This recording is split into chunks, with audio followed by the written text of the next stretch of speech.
Man with a turbo shot, you say? What did you have with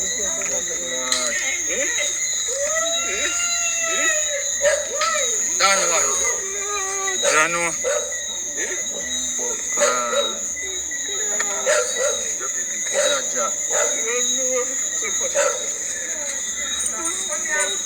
On the spot news media, we got the latest news. We don't care about the views, we just representing right. Put local news internationally every night. On the spot, wave that Jamaican flag from left to right. Let's get it right, y'all know the type. We ain't dealing with the hype. We make it take flight. Yeah, man, my viewers and subscribers, what one, a blessed and wonderful Sunday morning to each and every person out there tuning into On The Spot News Media. Now, my peeps, I don't know how we do it over on this side each and every morning. We have to give thanks and praise to the Most High Creator for the preservation of life, because life is indeed the greatest. So in the morning, my peeps, I have a few stories to share with you, the regular members of Chan Public and also members of the diaspora. So please like the video, share the video, watch the entire vlog so you can get a full understanding and a better appreciation of everything we are going in Jamaica. So watch this now, my peeps, to the name Sunday, the day when some of the ones and ones them out there traverse the church. So whilst doing so this morning, please remember On The Spot News Media's loyal viewers and subscribers in your immediate prayers. You definitely see how Jamaica run right now, so you know for sure. So we need that now more than ever. And to all of the regular ones and ones them out there in the kitchen a deal with the finger licking chicken, yeah man, or whatsoever meat kind it may be, you don't know, a blessed and happy Sunday to you all. And to the regular ones and ones them out there traversing the streets from Moran Point to Negril Point, as always, safe travel, pan the gravel, and continuously look out on the corner yeah, Kazwa, the old dirty corner boy them, always out there, alerts, yeah man. So we're going to kick it off over there in the parish of St. Elizabeth, where for the past couple of years, St. Elizabeth has narrowed down to a haven of criminal elements where knockings and clappings has been normalized in that parish. Now, St. Elizabeth is most definitely known as the breadbasket parish of Jamaica, the parish that produced the whole heap of good pineapple them, the nice sweet melon them, the scrumptious peanuts, and you don't know, the onion, the scallion, the thyme. St. Elizabeth are the place for all of that. Now, St. Elizabeth seems to be the place for crime and criminals. Now, the police are reporting that over the weekend, on Friday, to be more specific, knockings and clappings took place in a section of St. Elizabeth known as Cambridge District, that is near Brampton. So a double murder go on over there Friday, as I stated earlier. And one of the men identified by the police is a known career criminal element identified as Donovan Bailey. Have yet to ascertain a photograph of that criminal element. Donovan Bailey, who is 50 years of age at the time of his passing, and he's more affectionately known in the criminal underworld as Don. Now that voice clip played just before the On The Spot News Media intro was the crime scene of the criminal element known as Donovan Bailey, a top-tier member of the St. Elizabeth-based speculation gang. Yeah, man. A second man was found suffering from corn-up wounds, who lost his life same place on the spot. The police have identified that man as Elvin McIntosh, an associate of Donovan Bailey, said to be him right hand Knockist and Clappist. Now, police sources stated that Donovan Bailey was well known to the investigators as they alleged that he was involved in various criminal activities, including murders, knockings and clappings, and also predial larceny. Now, on Friday, sometime about 7:30 p.m., at the Cambridge district in St. Elizabeth, the deceased Donovan Bailey and his criminal accomplice Elvin McIntosh was both in a yard pumping the tire of a silver Mark X motor car. Now, it is stated that a lone gunman armed with an M16 rifle pounced upon them and fired several rounds of ammunition, hitting both men in their upper bodies and head. Bailey was clad in a black marina, black ripped jeans shorts, and black and white Adidas slippers. His accomplice, Elvin McIntosh, was clad in a black polo shirt, ripped jeans shorts, and a black pair of Puma slippers. The police stated that a total of 16 M16 pen casings was found on the scene. Now, let me give you a brief history, a little rundown on the career criminal, one of the top tier members of the St. Elizabeth base speculation gang, Donovan Bailey.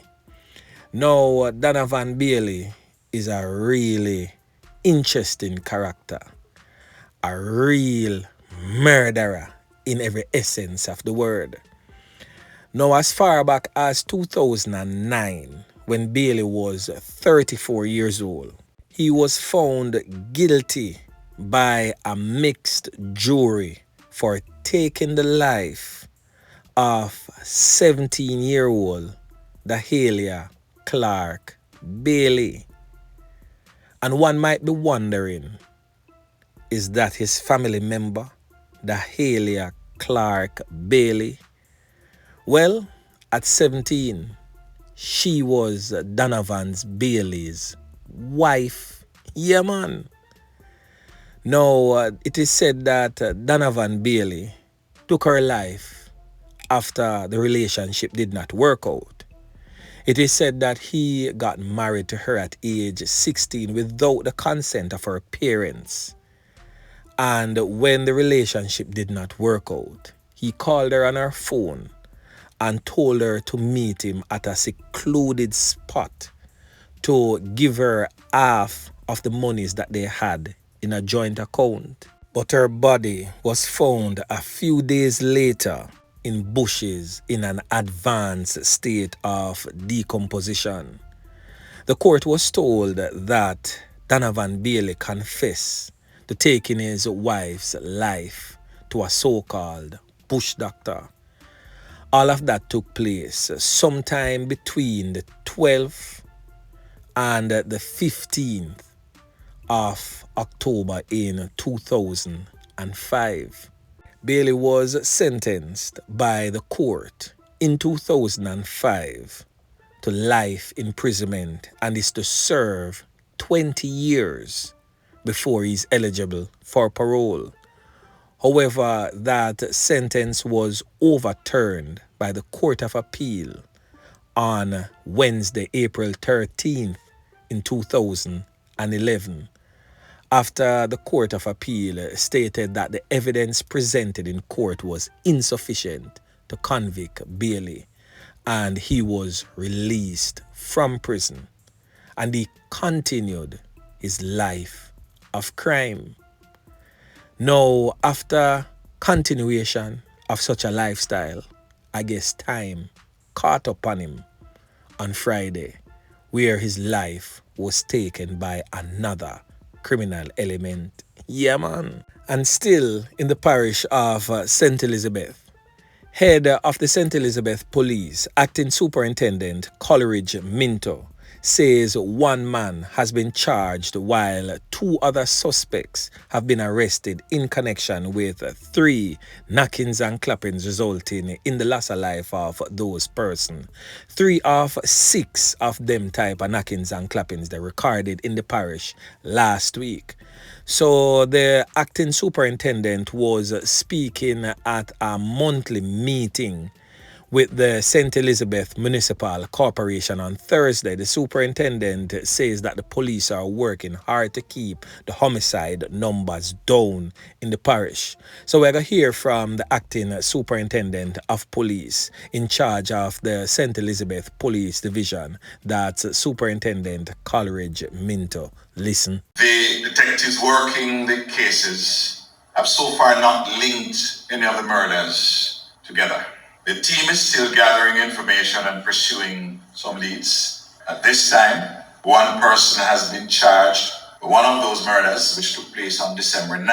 Charged is Jocelyn Boyne O.C. Blacks, 65-year-old farmer.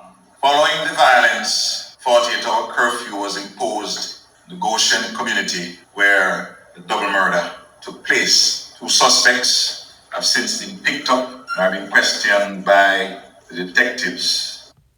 We have also picked up 2 suspects, 2 brothers to be exact, in the Manchester division. They are being questioned as it relates to another murder which took place earlier this year. Based on the information I have available to me, these brothers will be charged shortly with murder. Now, between January 1 of this year to December 2nd of this year, 29 knockings and clappings resulting in the loss of life of persons in St. Elizabeth has been recorded, compared to that of 38 for the corresponding period last year.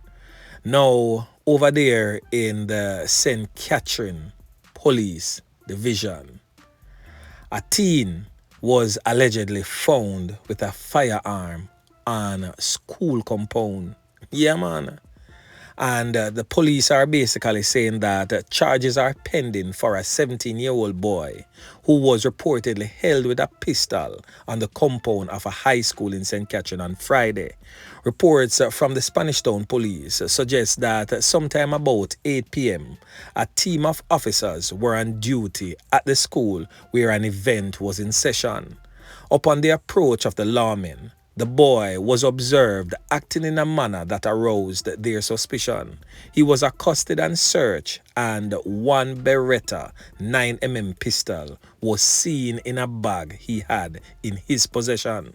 He was subsequently arrested for the possession of the prohibited weapon. Investigations most definitely are ongoing.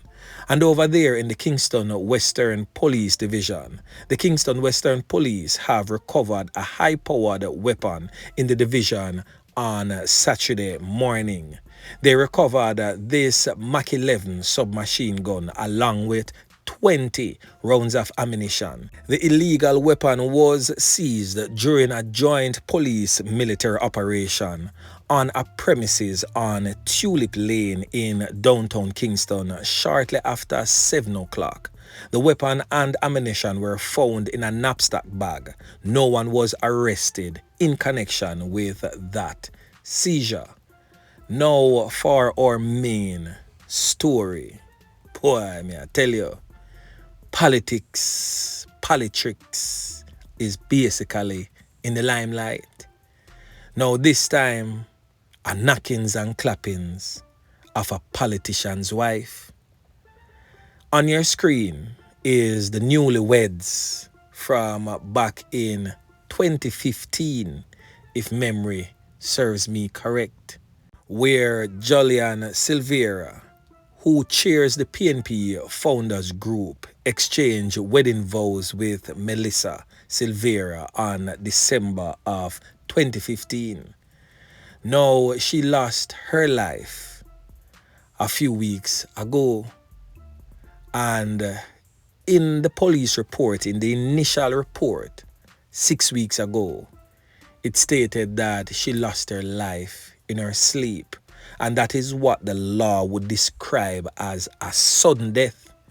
Now, 6 weeks after Melissa Silvera, the wife of former People's National Party, PNP Member of Parliament, Jolan Silvera, reportedly passed in her sleep, her death is now being investigated as a possible homicide. So after the post-mortem, it was discovered that she was conned up at least 3 times. The Deputy Commissioner of Police in charge of crime, Fitz Bailey, said that in his own words. He stated, and I quote, "We just started an investigation in the matter. We became aware of it yesterday, which was Friday." The Deputy Commissioner also stated that they are doing their investigation, and that's as much as he is allowed to say, end quote. Now, On the Spot News Media got a clip from Nationwide that reported the development and said that the former Member of Parliament for St. Mary Western has retained the services of an attorney. His attorney is King's Counsel Peter Champagny. It is also stated that Silvera was interviewed by the police. Now, last evening, a law enforcer who is close to On the Spot News Media would have stated that the policemen who went to the home of Melissa Silvera on the day of November 10th are in serious trouble. The officer stated that the first thing that police officers must look for on the scene of a sudden death is marks of violence. The law enforcer stated that I am not sure how the police officers who went on that scene could have not seen that 3 puncture wounds, said to be bullet wounds, was seen on the body of Melissa Silvera. So those officers also must be placed under investigation. Now, my peeps, this one here has taken a very serious twist and turn, and I can promise you this is going to be one heck of a roller coaster ride. Yeah, man.